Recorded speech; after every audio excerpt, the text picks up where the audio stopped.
to welcome everybody to this meeting, a special meeting today with Tim Taylor. Tim and I were just chatting about when we first may have met, because we both live in and around the city of Norwich in the UK, and we've both worked in drama and myself in theatre for several decades and crossed paths many times. Um, Tim went on to specialize in Mantle of the Expert at one point, and I'm not going to give him a full biography because I'm bound to make a mistake. Um, but he's also written at least two books that I know of, and I'm going to hand over to him now. Over Thank to you very much. No, thank you, David. And hello to everybody, all these different people. You're all from different parts of the world, aren't you? I've got this impression that there's people gathered from all four corners of the world. Is it? Yeah.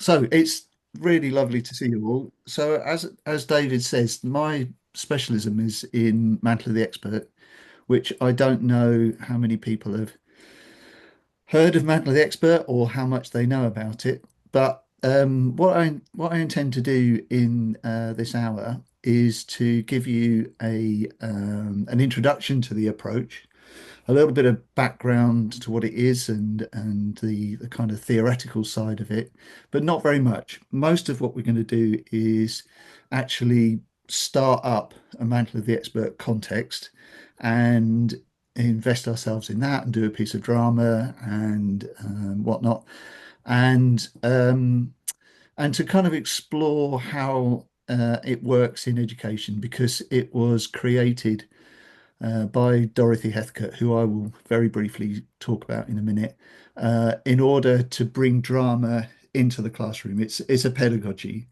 So her approach really was to think about drama as a way of learning, and so the best way of introducing it is to do it, is to show you rather than tell you.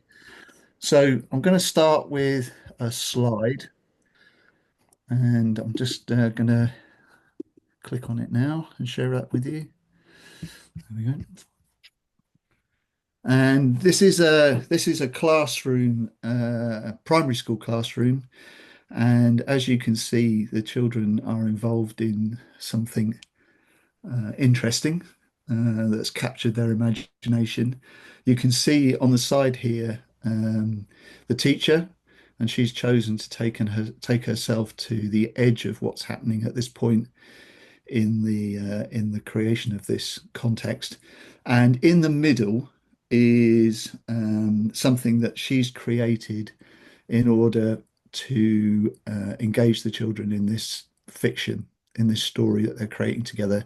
You might be able to work out a little bit of what it is. It's some sort of bits of green that she's picked up from various places, and in the middle of it, you might be able to spot there's something green and shiny. That's an egg that she's made, and it's the egg that will hatch into a dragon.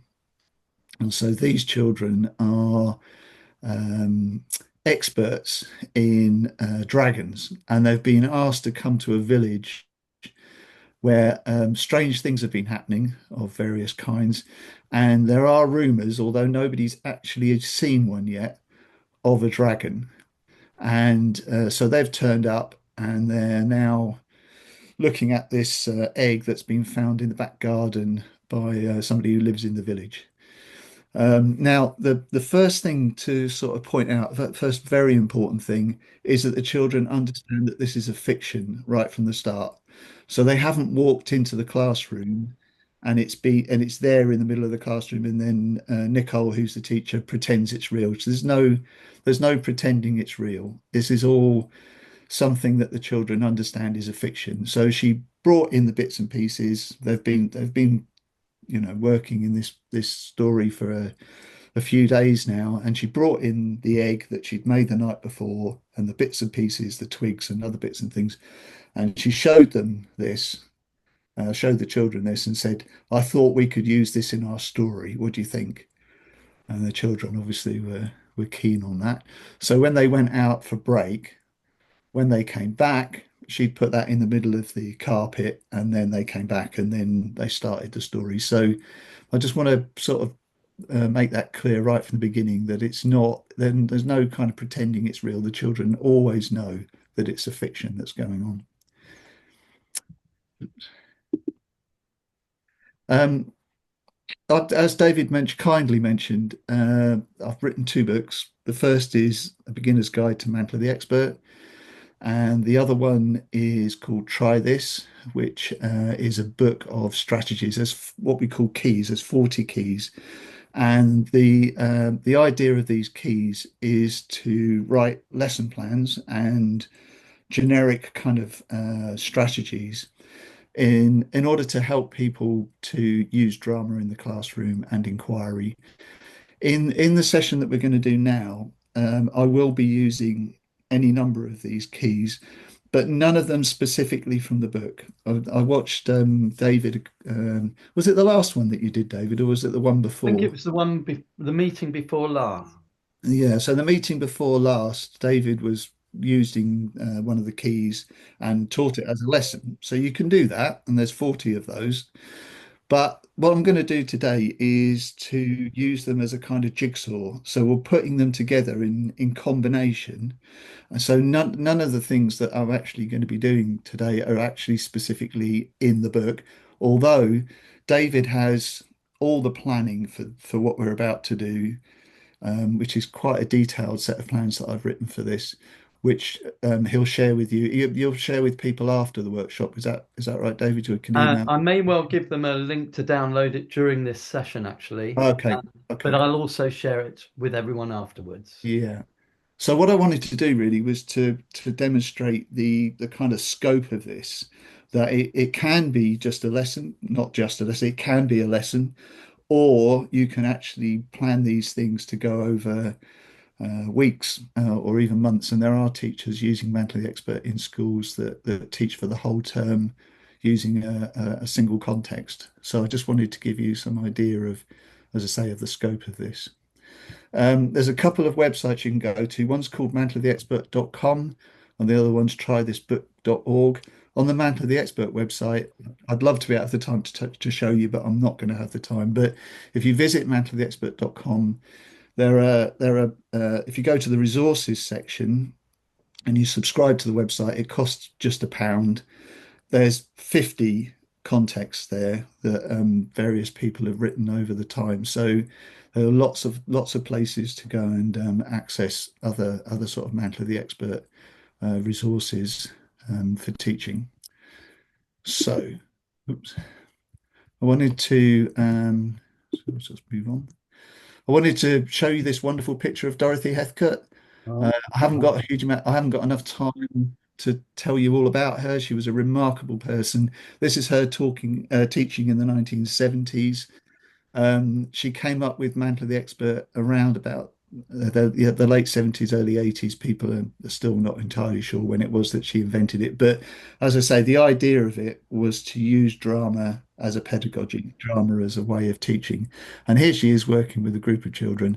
If you want to find out about Dorothy Ethker, and I I can't tell you how wonderful she is. There's some fantastic film of her which you can find on YouTube.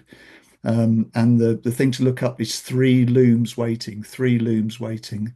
Perhaps David, you could maybe include a link to that yeah, in the material that you send I people. will. There's a wonderful documentary of her filmed around about this time, which just gives you some idea of what kind of teacher she was. So let's talk about what Mantle the Expert is. So Mantle the Expert creates a story world inside the real world. So you're creating a fiction inside the real world of the classroom. The students are operating as an expert team within the fiction, and expert teams have power and responsibility. Though, of course, they don't have expert knowledge, not not at the start, but they develop obviously knowledge as they're going along. But the mantle of the expert is to do with power and responsibility, and you'll see that as when we start looking at the context.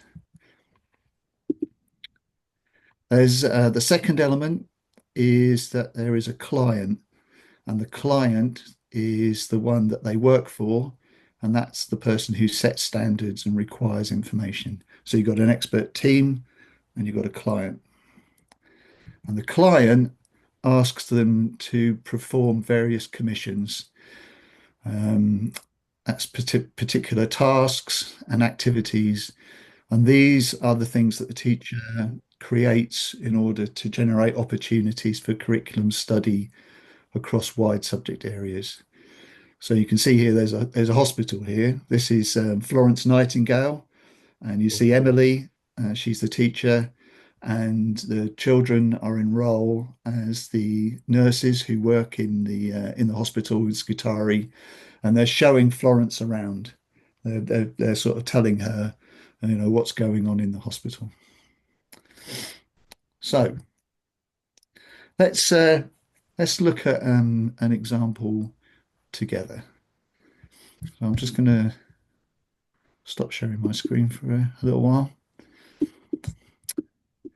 So this example is called Animal Sanctuary, and what I'd ask you to do, if you wouldn't mind, is to just think about what an animal sanctuary means to you, and I'm going to invite people just to give me their thoughts. So I don't know how you do this, David. Do people sort of switch their mics on, or do they? Yeah, yeah, I think everybody is sensitive enough to let people have their turn and switch their mics on. Raise a Right. hand if you've got an answer for Tim. So, just to reiterate, what does animal sanctuary mean to anybody? Could somebody kick us off with a phrase or a sentence? Yes, Paula. So, can you Um, tell us? yes, for me would be minimal human interference. Mm. Okay, let's add some definitions to that. Somebody else. A, pl- Yeah, go. a place where animals can relax and rest. Good. Mhm. Place where Anybody else? animals can feel safe. Mm.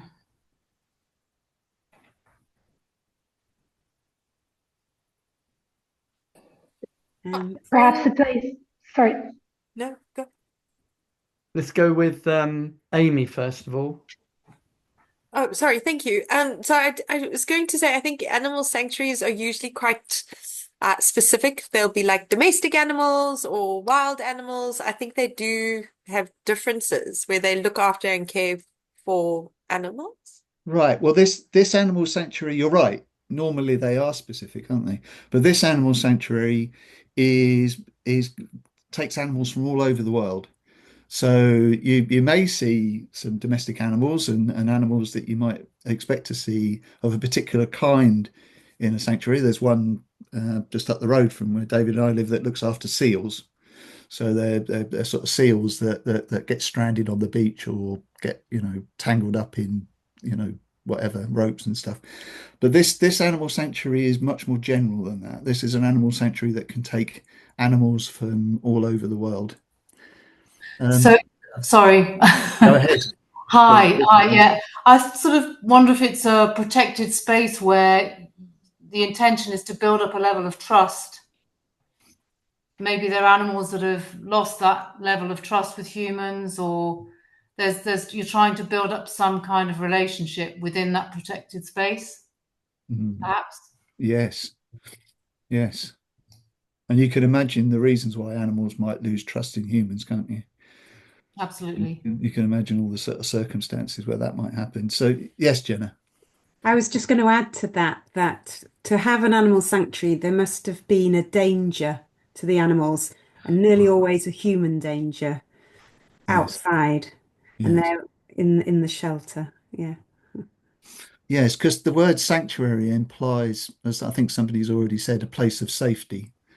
So, as you say, it kind of implies the fact that there must have been some reason for these animals to be here that threatened their lives or their livelihood or their place of where they live, their environment, something like that, isn't it? So, can I ask you now then, if you wouldn't mind, uh, just to think about what kind of animal you would like to look after if you worked in a place like an animal sanctuary. And I'm gonna ask you to draw the animal. Now we're not going to do show and tell, so you won't have to put your animal picture up to the screen or anything.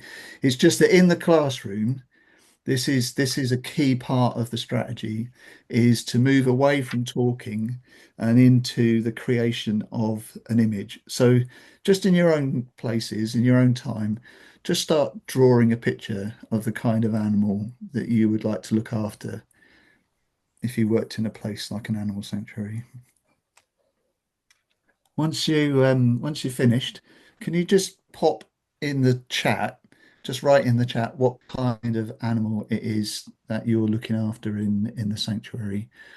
So we've got a cat. Is that that's like a domestic cat, Amy? Like a pet? Yeah, yeah. An elephant, a unicorn. Oh, we're going into that realm, are we? Tiger, dolphin, polar bear, Orangutan. orangutan, hedgehog, or butterfly. Interesting. Dolphin. Yeah. Panda. Oh, a dolphin. Oh, that's going to be tricky. Yeah. Tortoise. A hare. Polar bear. Yeah. Yeah, wonderful. Okay. Got a bit of an array here. So, if you're still drawing, please don't stop. Just carry on. But could I ask you to make a short list? It could either be down beside your picture or on the back if you haven't got any space. What the animal that you're looking after needs to survive, what are its fundamentals, and what it is that you can provide in order for it to thrive. So it's to survive and thrive. So, for example, water, animals need that to survive, but is there something that you're providing in order for it to thrive? So, a horse, I suppose a horse doesn't necessarily need a place to run, but in order for it to thrive and to be happy, it will need space, won't it? It will need that. So the other thing I'd like you to think about is, why is the animal that you're looking after in the sanctuary? So what is the cause? What's happened to this animal? So has it been maltreated? Did it have an accident of some kind? Were there poachers involved? Was there some kind of damage to their environment? Just to write down, a little note about why the animals in the yes, somebody's got their hand up. Yeah. Yeah, I mean, how realistic does it have to be? Because I don't really know much about my animals, Don't so worry. I'm using my imagination. It might be a Sure. little bit bonkers, but No. can it be bonkers? Yeah. Okay, good. I mean, we're at the start. What we're doing, really, if you imagine it in the classroom, bonkers ideas. If you're doing this with a group of, I don't know, 5-year-olds, bonkers ideas is probably going to be the standard, isn't it? They're going to come up with all kinds of different things. But at this stage, it's not so much. It's not so important. Later on, once you start teaching them, about things out in the real world, then you'd expect that their ideas will become more informed. But at this stage, what we're really asking them to do is become invested. So it's much more important for them to feel like this is something that they could be a part of, than to be going around looking over their shoulder and saying, that's not really realistic, is it? I'm not sure that's going to happen. So don't worry at all about that. If you've got an idea and you think it's bonkers, then go with it. It doesn't matter. As long as you feel like it's working for you, that's much more important. You see, we've got a unicorn. Is that Jesse? Where's Jesse? Josie. So who was it that came up with the unicorn? Josie. Josie. Sorry, Josie. Where's Josie? Is she? Can you switch on, Josie? Can you? Yeah. Hi, here I Hi. am. Yeah. So Yeah. that's see, I'm so glad that you put unicorn, because that is just the sort of thing that you'd expect in a class of 5-year-olds. One of them's going to say a unicorn or something Yeah. wonderful like I that. thought deer and I thought nah. Yeah. Yeah. A bit more crazy. Yeah. So the thing to do is not to get, as a teacher, I mean, if that Yeah. happens, is not to get too worried about stuff like that, because as we're going along, we'll start, the children themselves will start to steer it towards, the way that the context develops. At the moment, you don't know enough about the context and the curriculum for it to really for you to be able to steer it yourself. So you'll just come up with something that's interesting to you.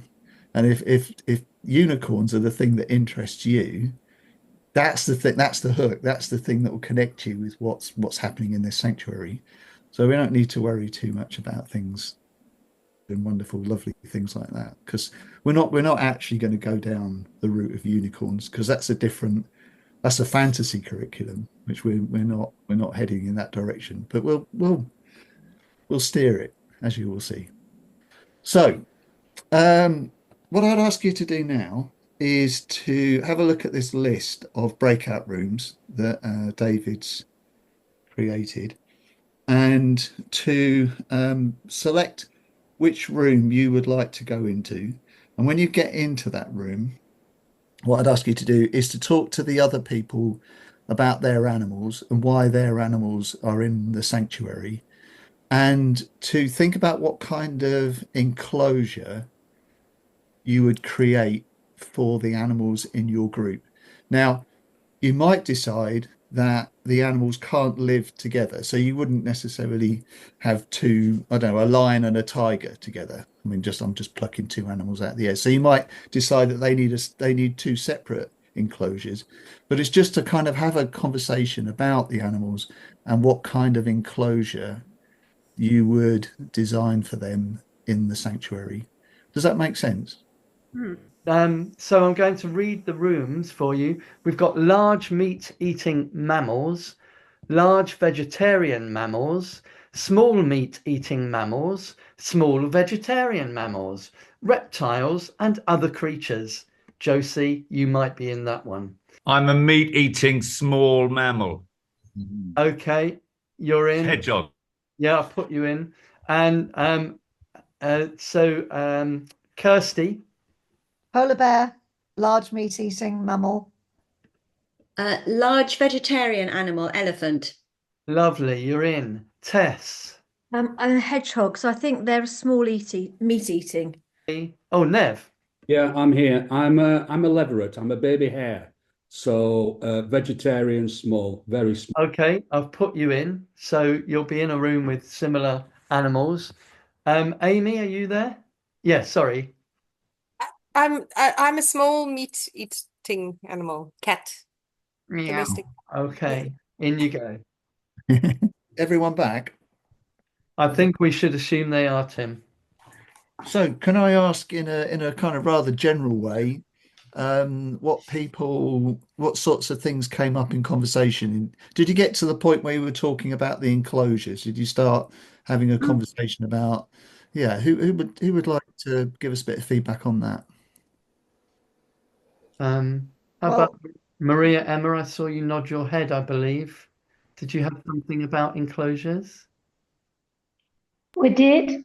We talked about how we could combine all the different animals that we chose to live in a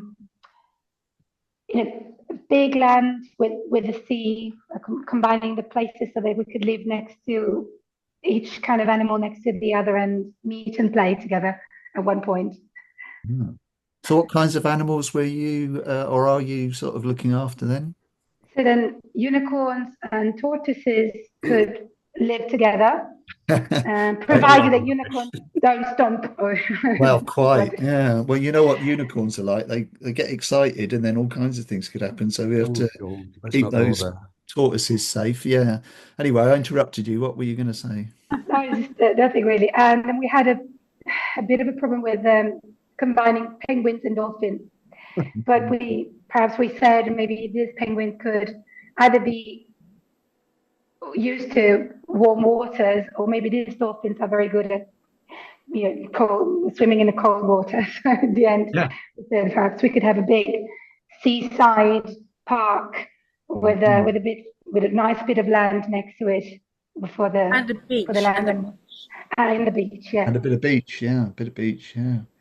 Kirsty, I think you were going to say something, weren't you? Was it Kirsty that? Oh, hi, yeah. Yeah. Well, there was only two of us in our group. Yeah. So we actually had quite different animals, but we decided that what we could do is we had a tiger and we had a polar bear. If the tiger was a Siberian tiger, they could actually combine and even create a peliger, the new hybrid baby, requiring cold water stocked with plenty of fish and seals. Right. And then they'd have each other to mate and a big landscape with some ice. And the reason they were there was because the last ice cap was melting and the polar bear had nowhere to go. And the tiger parents were poached and the tiger cub grew up alone. Yeah, so it sounds like we've got a bit of a breeding program as well as everything else that's going on then. And yeah, that's what we thought in the end. Yeah, is it ethical though? That's just the question that I'm sort of thinking about. That wasn't part of the brief. So. But it is part of the responsibility. Yeah. So can I just pause here for a second? I'd love to hear from everybody, but unfortunately we are a little bit pressed for time, and there's something I'd like to do with you in addition to this. But can I ask you just to reflect on this idea of mantle of the expert? So mantle of the expert, as I say, doesn't make the children experts, it makes them responsible. So by thinking about the kinds of animals that you'd like to look after, by thinking about what they need to survive and thrive, by asking yourself some of the questions about the environment and what these animals need, is the responsibility of experts. If we really were looking after animals, then we really would need to think about these things. We'd need to think about whether they need space, what kind of water they need, whether the tortoises would be in danger of being stepped on by the unicorns. It's in some ways it's quite a superficial thing, but actually it's an enormously important thing psychologically, because it's shifting the idea of what it is to be a student from being somebody who comes into school, learns things about, and does tests and whatever in order to develop skills and knowledge that they'll need in later life, into something that's immediate and important if you are invested in the context. And this is why I was talking before about how important it is for the children to feel like this is part of what they want to be doing, that they feel that they're starting to become invested in the context itself. And the fun that you're having is a big part of that. It's sort of going, well, this is fun, I'm enjoying this. So you sort of feel, actually, I don't mind investing a bit of time in it. So when the other sorts of things come along, like the report writing and the signage and the information sheets and the mapping the animal sanctuary and all the kind of curriculum stuff, you don't sort of feel that it's something being imposed on you. You just feel it's something that needs to be done. Because of course there needs to be a map of the park. We need to know where the penguins are kept and where this strange tiger polar bear relationship is happening and all these other things. We need to know about this, and there needs to be reports. We need to be watching these animals and seeing if they're recovering from their traumas. Somebody earlier was talking about that some of these animals might not trust human beings. Well, we're the kinds of people that would fix that. We would help these animals therapeutically, but how would we go about doing that? How would you go about helping an animal to trust or gain trust in being a human being? It's a very different kind of curriculum from a kind of standard school curriculum. I hope that's becoming apparent, and it is the reason why I got interested in this as a school teacher. So when I first met David, although we're not exactly sure when and where it was, but at that point in time, I was an infant teacher, and I came across this in the mid-90s, and I had a difficult to engage class, a group of kids who really didn't like school very much and weren't that interested in it and couldn't really see the point in it very much. And this approach, Mantle of the Expert, became exciting for them, something that felt more like something they'd like to be a part of. They didn't think it was real any more than you do. They just thought, actually, this is fun. This is something that we're enjoying. This is something that we'd like to put our time and effort into. So when I asked them to do a piece of writing or a piece of reading or other curriculum stuff, they were like, yeah, okay, we'll do that because we see the point in it. Okay. Um, I'd love to carry on talking about it in that way for a little while longer and ask for your questions, but unfortunately we are pressed for time and I do want to do this next thing. So um, I don't need to, no, I was just thinking whether I need to go back to the slides, but I don't. So I'm just gonna narrate another bit of the story. So imagine that we've set up the park and we've been spending some time looking after the animals and working with the animals and all kinds of other things are going on. And I'm going to narrate something that's happening, something that's going to start another episode in this story. In the team's office, there's a hotline for people to contact the sanctuary if they have concerns about an animal. It's a telephone number on the sanctuary website that goes directly to the team's animal welfare department. This morning, we've had a very concerning call from someone who says their neighbour has a tiger tied up to a tree in their back garden. They say that their neighbour is quite eccentric, quite unusual, and he likes to keep exotic pets. Now, I don't know about the rest of you, but I think we should take a visit and find out what's going on. I've got the address here. So, can I just ask everybody for their reactions to that? What do you think about that? So just to repeat, we've had a phone call about somebody, some man, some eccentric fella, who's tied up a tiger in his back garden, and they want us to take a look at it. So any first thoughts, any thoughts that people have got?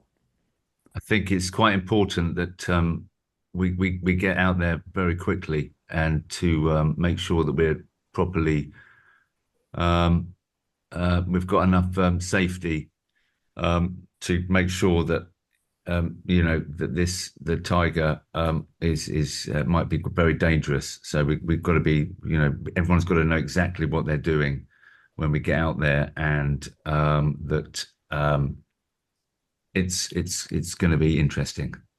Let's all go. Okay. Yeah. Um, Yes. I Straight would be away. more Yes. I would be more cautious than that. First of all, I need to know whether that is it true, first of all, that there is a tiger tied up. So rather than just go and knock on that person's door, I might want to call them first and see how friendly they are. And they might be really welcoming and say, It's not true, you can come and look." I think I would try to be friendly before being confrontational. Okay. All right. Well, we've got the number. Do you want to ring them? Yeah, I'd ring Okay. them. I'll be the person who answers the phone. Okay. So Okay. let's imagine it's ringing, and I'll pick up the phone and hello, this is 8975338. Hi, is that Tim Taylor? It is, yes. Hello, who's speaking? Hi, my name is Paula Ambrosi. I work at the Animal Sanctuary. I just wanted to check something because we had somebody calling in today with some concerns. They seem Yes. to say that there is a tiger at your property tied up to a tree. We're not sure whether that's correct. I just wanted to check with you first. Yeah. Hmm. Let's just pause it there for a moment. Now, of course, you can't see my face because I'm on the phone, but is there anything that you're picking up from the way he's reacted to that question? Anything that you sort It of think, seems to oh, me that you're thinking uh-huh. rather than reacting. So it might be some truth in it because if there was no truth, he'd be very forthcoming with saying, "What do you mean?" Right. So if this person said, no, no, I don't know what you're talking about. No, no. How would you respond to that? What do people think about that? I wouldn't believe him, but there you go. You wouldn't believe him. No. He sounded a bit suspicious. Yes. Yeah, he sounds too suspicious. I think that he's got something tied up. Yeah, he's Definitely. hiding something, isn't he? Mm. I think we call We his should bluff ask him and if perhaps we should ask him if it's all right with someone from our sanctuary to go over him and check for themselves if that's all right with him. Okay, well try that. Say that to him. Go on.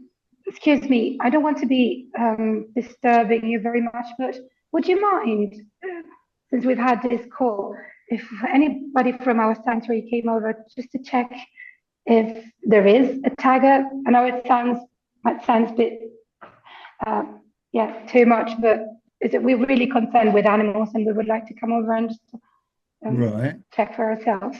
So what do you want? You want to come round my house and come into my garden? Is that what you're saying? If that's okay with you, sir. I mean, we Well, don't want to. what if I say no? What if I say I'm not happy with that at all? I mean, what reason have you got for me coming round and looking in my Well, garden? then we wouldn't be able to come over. We don't want to disturb. We just want to make sure that there is no animal in danger. Really, this is our only interest. And in case you do have a tiger in your garden, then if we receive other calls, we'd have to send someone with a police statement that will let us. With what? Sorry, what were you saying? What did you say there? What were you saying about the police? We'd have to call the police to then have a statement to come and be able to check. Really? Maria. If there really is a tiger in your garden. Uh-huh. Maria, I know you're my colleague, but just say, don't worry. We're gonna go to the house of the person that called us because they saw it. So we can go to their house and look over the fence, perhaps, and then we can find out without disturbing this gentleman. Tell him not to worry. Okay, so excuse me. Hang on, let's just pause the story there, because you can talk to each other now. David, you've got something. Yeah, I was just going to say I'd quite like to offer the man some help and advice, because he seems to be on the defensive now. And as animal refuge experts, we could come along and help with looking after the tiger and any problems that he might have with it. Great idea, I think. Very good idea. It's positive. It's really good. Oh, I don't know about that. I mean, anyone who's keeping a tiger in their back garden, you've got to be thinking to yourself, is this guy all there? Do we know, though? We don't know whether this is legal. I'm not sure I want to take a chance. Do we know whether we're allowed to keep tigers? Because in some countries you can, but in some countries you can't. So does anybody know whether he is allowed? Because if he's allowed, how come it's just a tiger that's come to tea? He could be, yeah. Yeah. I'm not sure if he'd be allowed to keep a tiger in a terrace in Doncaster. I don't think so. I don't But they think drink so. all your orange juice and daddy's beer, don't they? I know that. But what I would wonder is, first of all, are there any children there? If, is there safety and for young people, small children and young people, not just in his home, but perhaps in the area? Is he taking the tiger out for walks? Is it a real tiger? Questions. Well, you're only going to find out if you go there.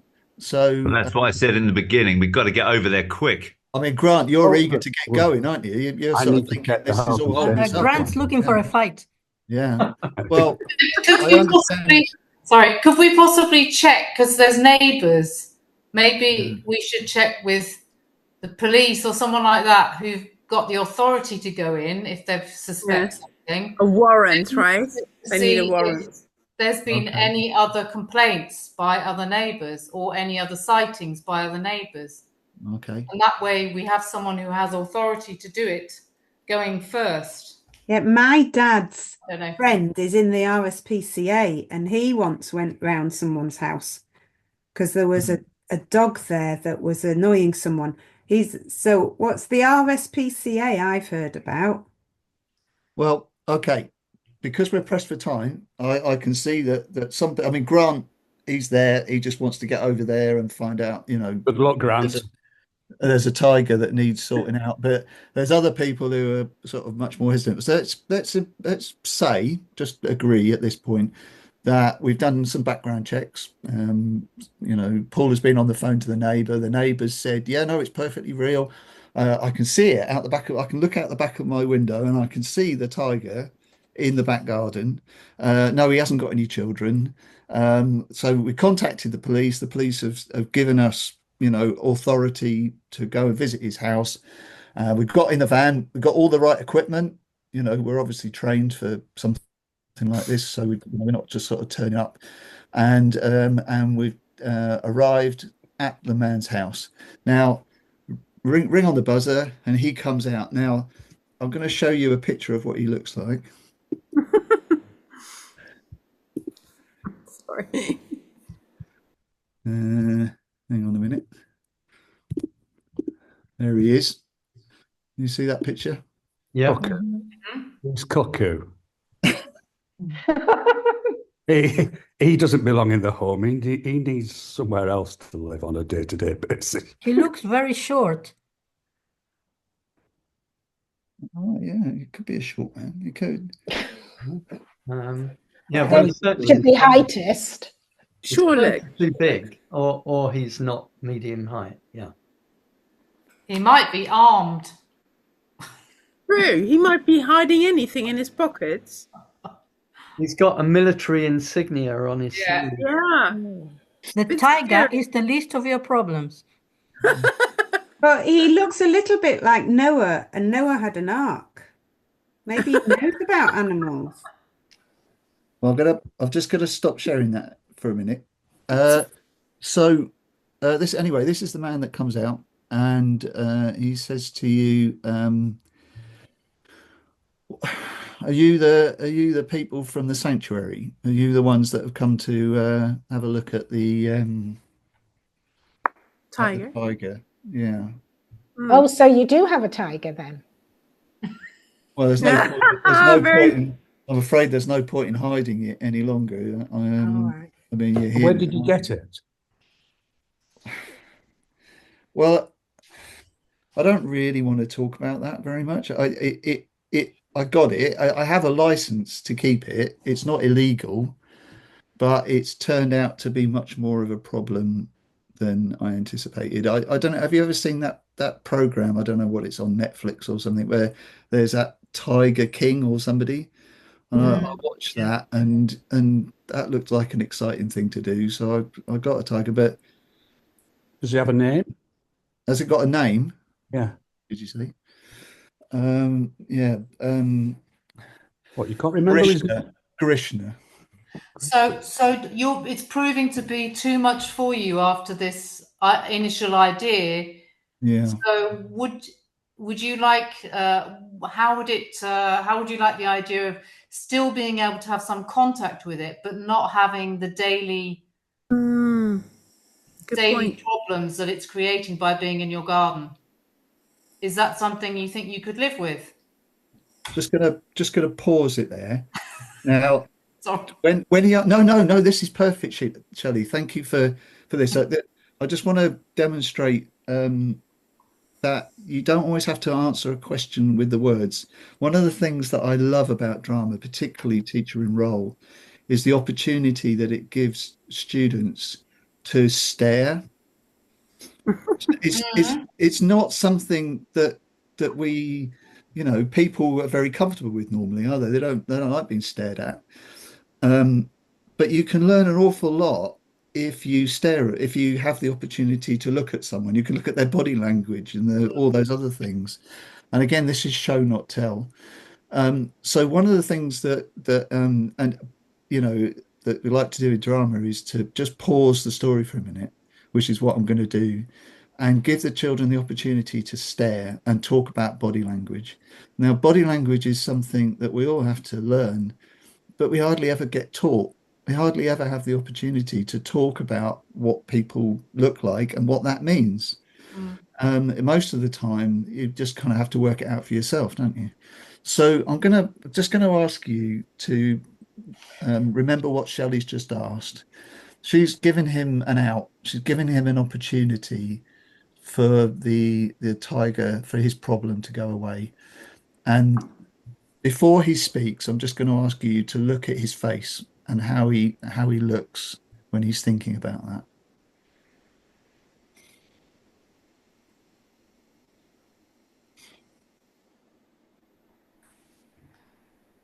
All right.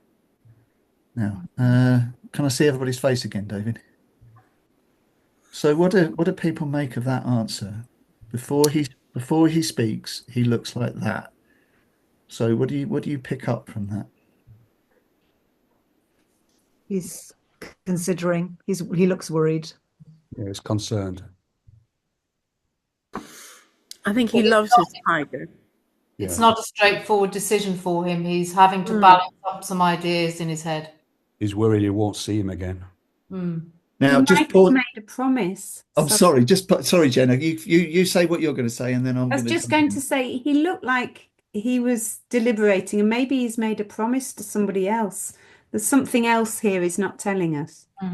Can we just sorry, I just realised that we're right up against the time. David, is it all right if we just carry on for a little while longer, just because Right. Well, what I would say at this point is that yes, let's carry on because I'm riveted. If people have to leave now, then that's fine. We won't take exception to you. And all of this is recorded and will be put up afterwards. But those who want to stay on board, and let's carry on. So all I wanted to just to reflect on is how much people got, how many thoughts there were just there in that small little reflection that people had, from me just looking a bit puzzled. I think he didn't want to part with the tiger. He's quite attached to it, or maybe more than he, in fact, wants to admit to himself. Again, you see how that works. Isn't it amazing how we are as human beings, that we can make so much meaning from so little? And when I showed you the picture had a particular effect. So the picture was, and this would be the same for children. He looks like an odd man. Dave was saying he looks like a bit of a crazy person. Perhaps he's carrying a gun. He's got the military air to him. He's wearing a pair of slippers with a combat jacket. He looks a bit strange. And the danger is that we end up stereotyping people. We end up sort of turning them into a little bit of a cliche. And we've got to be really careful not to do that, I believe, with children. We don't want them to think, oh, this is that sort of person, this is a crazy person, and then to become sort of oppositional. And there's a danger of that here. And one of the ways that I've found, again, is this show not tell thing that I love about drama. Is rather than kind of me providing an answer in role. So I could say, oh, I love my tiger. He's such a lovely tiger, but he has got become a little bit too much. I mean, just start talking, and the children just end up listening. Is that you can open it up into much more interesting avenues of inquiry with just a look, with just the opportunity just to pause the story and say to children, did you see what he was doing? All I did was kind of scratch my chin and look a little bit like I was thinking about something. Now, this is what drama can do, because drama can hold time. It can give us the opportunity to pause things, which you can't do in real life. In real life, things just hurtle along, don't they? And you don't have the opportunity to stop and think and discuss things. You certainly couldn't do that in front of this person if he was real. You couldn't say, we're going to talk about you for a bit. You stand there for 5 minutes and we're going to talk about what you can't do that in real life, but in drama you can. And I think this is one of the things that I love about it. Sorry, Dave. Tim, yeah, just a question about teacher in role, Yes. or let's just call it role play that you just did. Yeah. I have used teacher in role sometimes, and I know that some people say, "Oh, I like to put on a hat or a cloak or something." You didn't, but it didn't seem to matter. And I'm interested in how you would go from that look into talking with the children and saying, what did you make of him in the third person? How does that work? Just exactly as I did it with Yeah. you. Yeah. Exactly the same way. So I'll do it again. So I'm just going to talk as the man again.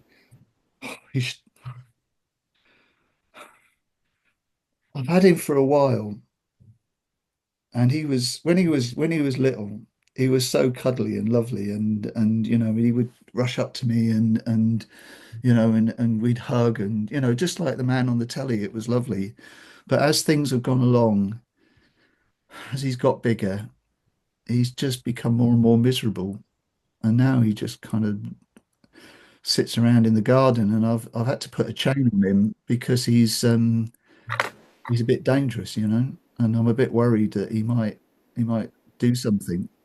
So just pause again just for a moment there, and you can see how I just start talking. So I'll tell you what I'm doing. I just say I'm going to start talking as the man again, and when I finish talking as the man, I just say I'm going to pause the story. Mm-hmm. You do have a cloak of sorts though, because you showed us an image. Right. Yes. Now, and that's in your head, of course. Imagining that, aren't you? But it's still kind of giving you an idea of what he looks like, but I'm not dressing up or holding, or wearing anything in particular to sign that I'm enrolled. Now, not to say that that's a bad idea. It's not a bad idea. It's a perfectly good idea, and I've done it lots of times. But I find in class it's more flexible if I don't, because I can move in and out of role in a more fluid way, just like by just saying this is what I'm doing. Thank you. Anyway, Very good. would you like to take a look at the tiger? So so the team anyway, eventually he agrees, that would be a good idea, and he takes the team into the back garden, and they find the tiger. Oh, bloody hell. Oh, sorry, excuse me. Massive. Yes, says one of the team. Oh, poor thing. Yeah, he's pretty miserable looking. I think if it were children looking at this picture, they'd be very struck by it. If I think about my children, for instance, they'd be almost shocked. They'd be very immediately empathic with the animal. Yeah, and of course, as a teacher, you're always aware, aren't you, when you're using resources about what kind of effect you want to have. So for some children, this would be too much. This would be you wouldn't use this. You'd think to yourself, knowing your class, of course, is really important, and you'd think to yourself, I'm not going to use this picture because it would upset them too much. Too upsetting, yeah. Yeah, I'm going to use something else, and a tiger might not be right either. Somebody was saying about a donkey that they'd like to look after donkeys. So I think it's very much a matter of choice and making kind of professional decisions about which way you want to use things like this. But this is this is what we've got. I'm just going to stop sharing that so we can have a bit of a conversation about it. But with AI, you can turn that into a drawing so that it's like the man, a drawing of a tiger. This is what I used AI for these things. Yeah, I was going to say. Yeah, AI. Yeah, I've started to experiment with AI quite a lot because in the past, obviously, you'd be trying to find images that you can find over the internet. It's quite difficult to find exactly what you want.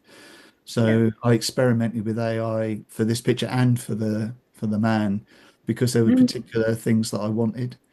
It took about an hour to get this picture. It kept giving me things that I wasn't happy with, so I just kept. Did you do that on purpose? Make the tiger look real, but the man a drawing? Yeah, yeah. Again, I think again, it's so much. Don't you find, Paula, that it's so much a choice that you're making for the people that you're working with. So if you're working with little ones, a much more of a cartoon drawing might be much more appropriate because you want to distance them from the reality of it. Because you don't really want little children dealing with things quite as upsetting as this. But because we're adults and we're working in a different level, in a different way, I thought this might be more appropriate. Again, that off the top of my head, Tim, I mean that story of the tiger who came to tea. Yes. Kids would be absolutely ideal if you want to take this just a little bit further, because it is a story and it's a book and the kids can relate to it extremely well. I'd agree with that entirely. Yeah. Yeah. No, I think that's right. And maybe it wouldn't be a tiger that was chained up in the garden, but one that has got lost and was couldn't find its way back, and needed our help. You go in different directions depending on the age of the children. Or maybe that's something that the children could decide. How is the tiger found? And then children can have different ideas as to what the tiger was doing in the garden. That's true. And if you think about all of the stories that people created for their animals that we didn't have time to talk about, any one of those could be used for a piece of drama, couldn't they? Oh yes. So you've got and any one of those would be better than mine because they'd be the children's ideas rather than my idea. So one of the things that I always enjoy doing is looking at the ideas that the children come up with and then saying, well, this polar bear has had a very bad time, hasn't it? The ice caps are melting. Perhaps we can go up to the ice caps and find out what's going on up there. Should we do that? And of course, children will go, yeah, let's do that. Let's go and find out. All right, let's do that then. And Shelley's thinking, well, that was my idea. I was the one who created it, or was it Kirsty? I can't remember which of you it was. Kirsty had the polar bear. Sorry, I thought yours was. I had the tiger. Yeah, the tiger. Well, okay. Well, you got okay. So we could say, Paula, well, let's find out. I mean, let's go with Shelley's tiger. That'd be much more interesting than this one. But this is just obviously for demonstration purposes. So I am very aware of the time and that we are running over quite considerably now. But just before we do get into the last bit, what should we do with this tiger? How are we going to get it from the back garden to our sanctuary? Now, Shelley, you're looking after the tigers. Have you got space in your enclosure for this one? I know you've got what was it? An Arctic tiger, was it, or a Siberian tiger? Siberian tiger, yeah. This looks more like I do have a holding space for new inmates. Okay.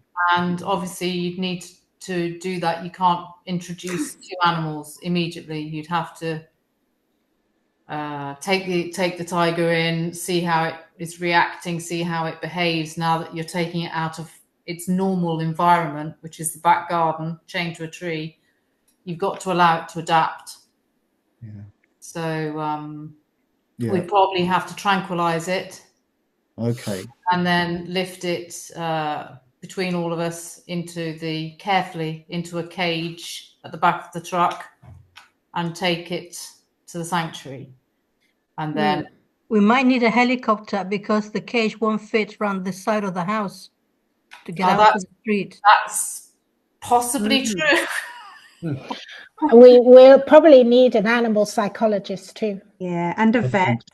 Oh, this is getting very costly. Getting very costly. But we have a vet on standby at the sanctuary, so don't worry about that. Yeah, yeah. Well, we've got an animal hospital, a fully kitted animal hospital. Yeah, if we might be able to stretcher it out. In fact, we might not need to have it caged until we get it into the cage on the back of the truck. So we might find that the space around the side of the house is just perfect. What if he wakes up right when you're going through that space? No, I think it has to be tranquilized. So it's like in a dream, and then when he wakes up, he's in the You know the price of tiger tranquilizers? We get a really good deal at the animal sanctuary because we've negotiated a really good deal on tranquilizers, so don't worry about The tigers. Yeah, because it's a tiger sanctuary. Yeah. And he's already had some of Daddy's beer, remember? He likes Daddy's beer because that was in that other story. So that might help him relax. Yeah. I think he needs to be more than relaxed, actually. And then we need to make him trust us, don't we, eventually? I've just got one concern in terms of responsibility. I mean, I am really not sure about this license for that tiger in this garden. And I don't know whether misinformation is a good thing, even in drama. Well, I think you're right. I think there's some questions to ask, isn't there? Whether, first of all, has he really understood what he's doing? I mean, he says he's got a license, but what does this license actually allow him to do? And yeah, is it a truthful thing, or are we creating something that is giving us the wrong impression about things like this? I mean, these are all questions worth exploring, I think. But I think my priority at the moment is to get the tiger in a safe place, and then we'll worry about prosecuting if we need to.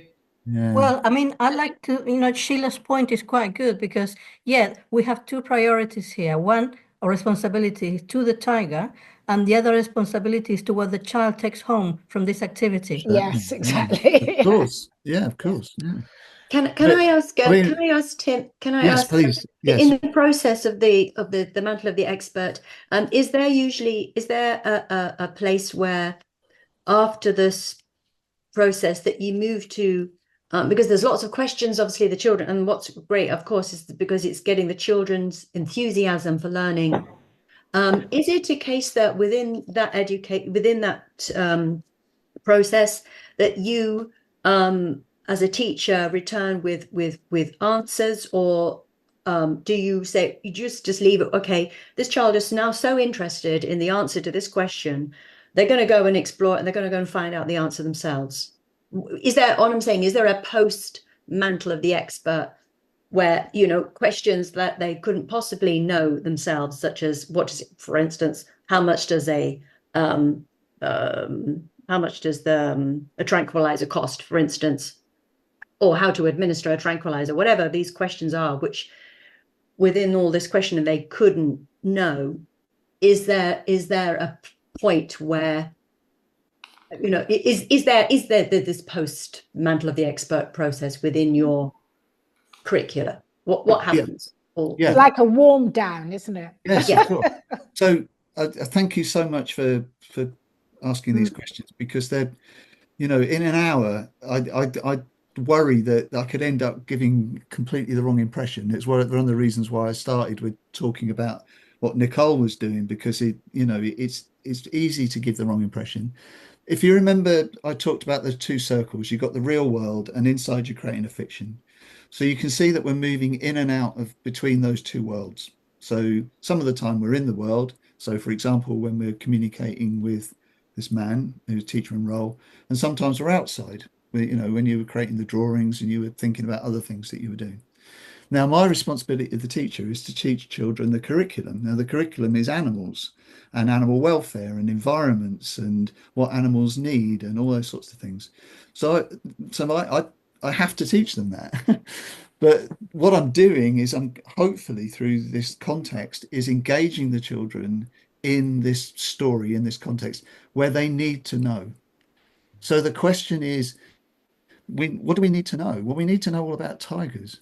We need to know what they eat in the wild, where they live in the wild, where they come from, what kinds of things. I mean, if we start looking at this tiger is in a terrible way. So what could we do, to help it physically, but also psychologically? Sheila was talking about, the welfare of the tiger is more than just its physical wealth, it's also its mental health as well. And maybe if we could restore it to its full health, maybe we can reintroduce it to the wild. Well, there's a whole other area of questions there about where this tiger comes from. Is it from Siberia? Is it from India? Is it from some other part of the world? Is it morally right to take an animal that spent its life in captivity and release it into the wild? Can you do that? Is it possible? What would happen to the tiger if we did that? There's all these questions, but they're real world questions. Now, the story, of course, is a fiction. The story is not real. There's nobody who's tied, this story that about this tiger who's tied up in a garden isn't real. And the children know it's not real. Just as much as they knew that when they were looking at the dragon's egg, that wasn't a real egg. If I pretended it was real, that this story was real, or Nicole was saying this egg is real, the children would be confused. And they'd go home and they would say to their parents, we learned about, we saw an egg in our classroom today and it's going to hatch into a dragon. Or we were talking about a man who's tied up a tiger to his tree. Now, children spend a lot of their time in fictional worlds. The tiger who came to tea, the author doesn't have to explain at the start of the story, this is not real. Tigers don't come to tea. If they do, be run away and call the police, they don't have to do that because it's framed as a story, and children know that stories sometimes are fiction, and they know this is a fiction. This is not real. Now, of course, you have to talk to them about the fact that terrible things do happen in the world, but this is a fiction, and when people can't really have tigers in their back garden.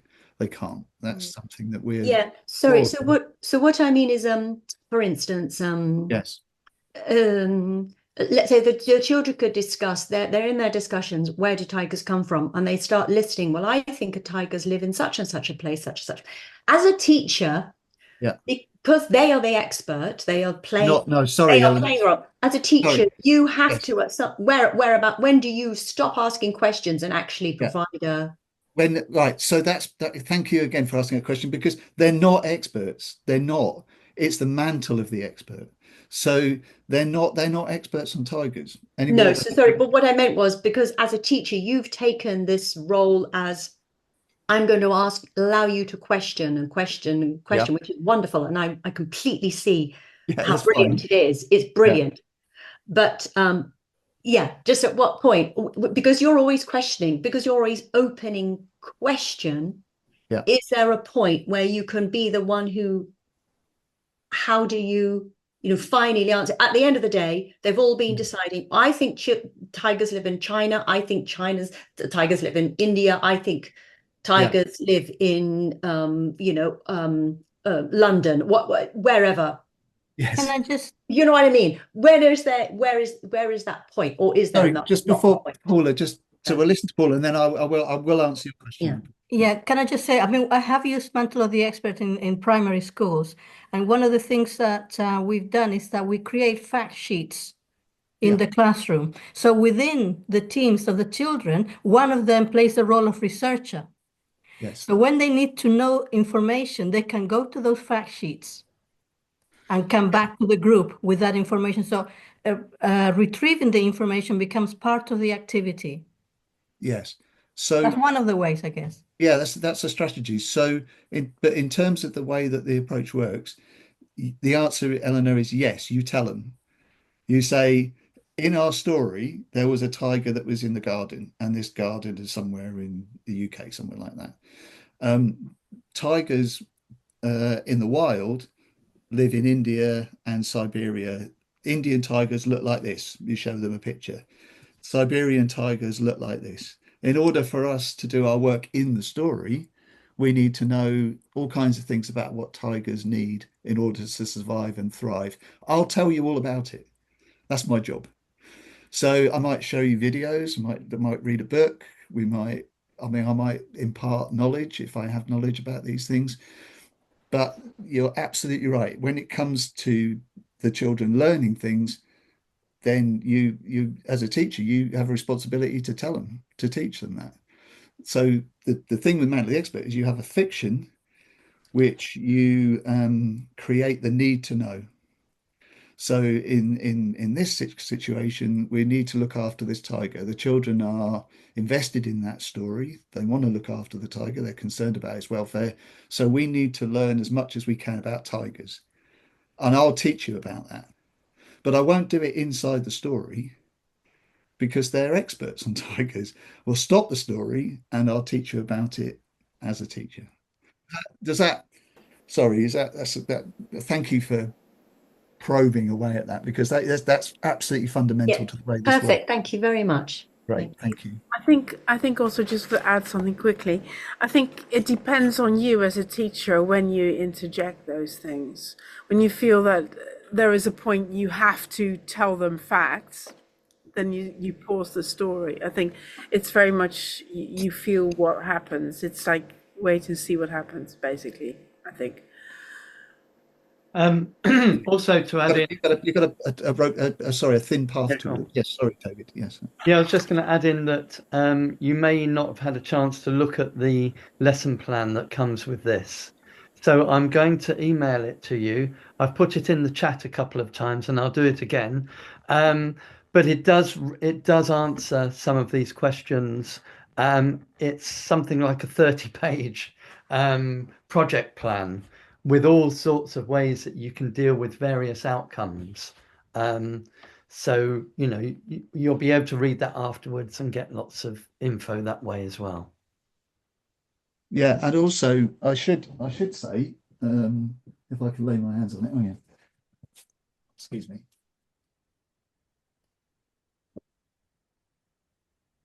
That this book explains it all as well. So this is my book, and it's difficult to summarize it in, you know, the time that we have, but this book really is about what, you know, all those questions that you're asking, really about how it works in the classroom and how it uses drama. So I'll just better hold that up so people can see. Yeah, that's great, Tim. Thank you. And don't forget that we started this as well with Tim's other book, which is called Try This.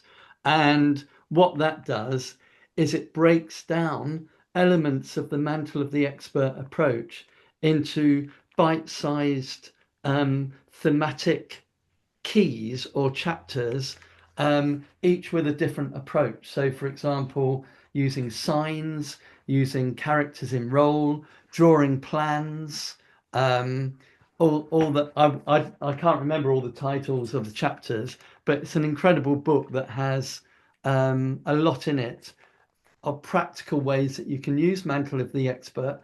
And I found that if I just read one of the chapters, I felt I could teach it. You know, there's enough in each chapter to enable you to teach that one without having to know everything about the theory.